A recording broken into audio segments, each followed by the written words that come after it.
Creekfinding, A True Story by Jacqueline Briggs Martin, illustrations by Claudia McGehee.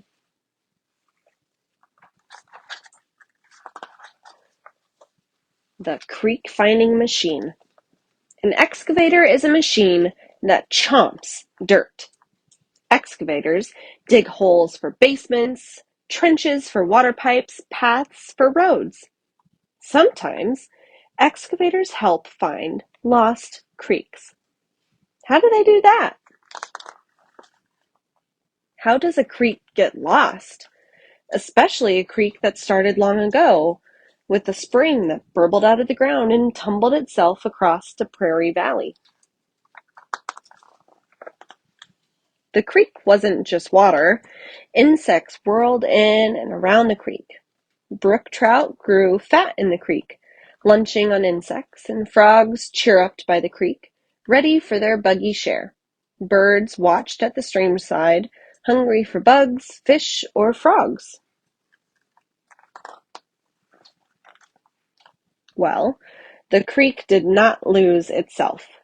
A farmer used a bulldozer to stuff the creek with dirt, so he would have more space to grow corn. No water bugs, no frogs, no birds, and no brook trout. The lost creek was quiet under the sun. Trout in a cornfield. Years later, a man named Mike bought that field and the hillside. Mike wanted to grow a prairie in the old cornfield, to partner with the sun and soil, grow tall grasses and flowers. One day, as Mike was out working, a neighbor came by and said that long ago he had caught a brook trout in that very spot. A brook trout? In a cornfield? No way! Partnering with the creek. Mike knew there must have been a creek on that prairie. He wanted to find the creek, make a place for brook trout, birds, bugs, and frogs. He said he would call it Brook Creek. Others laughed, said Mike's plan was foolishness. Lost is lost. But someone gave him an old photograph, and he marked the creek's path. Then he called his friends who owned big machines. Scraping and digging. For 5 days, a bulldozer scraped, an excavator bit into the ground, carved holes, dug curves and runs, tamped rocks for the creek bottom. The excavator had found the old stream. Would water fill the path? Mike said the water remembered. It seeped in from the sides, raced down the riffles and runs, burbled into holes, filled the creek. But a creek isn't just water. It's plants, rocks, bugs, fish, and birds. Mike and his friends tucked cordgrass and other green shoots into the creek banks. 3 summers, grasses grew. When the creek bed needed more rocks, Mike had a problem. Heavy trucks crossing the creek would press deep ruts into the ground, kill new prairie plants. How could he get more rocks to the creek? Mike waited until winter. When the ground was frozen hard, cement trucks lumbered across the prairie, emptied their rocks into the creek, and left no ruts. Why not use dump trucks to haul rocks? Mike didn't want to just dump the rocks in the creek. Cement trucks have chutes, so he could put the rocks exactly where the creek needed them. Rocks settled in, plants grew, insects flew in, whirred and buzzed, and laid eggs in the water and on the grasses. After 2 more years, small fish called sculpin swam into the creek. And that was good news.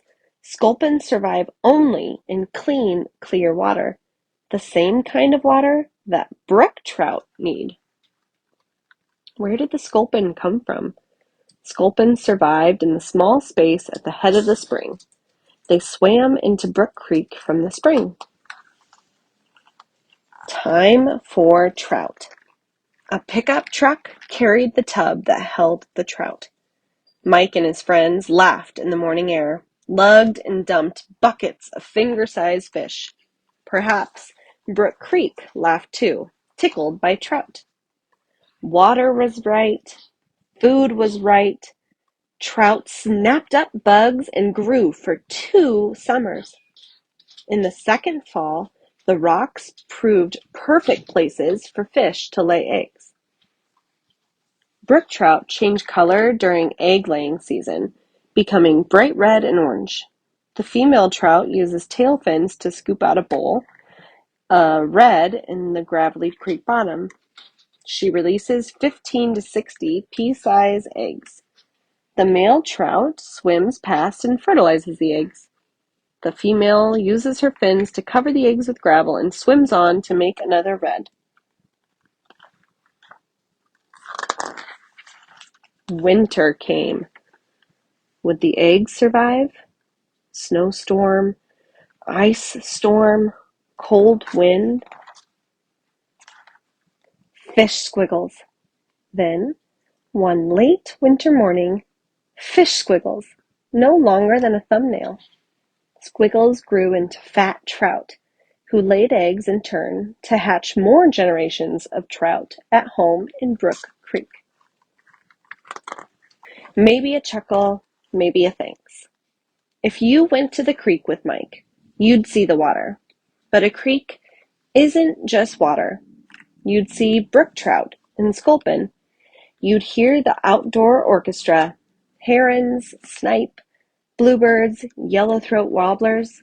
Frogs returned home, and insects, thousands and thousands and thousands of insects. You'd hear the water ripple and burble, maybe a chuckle, maybe a thanks. To Mike and the big machines that found the creek. The end.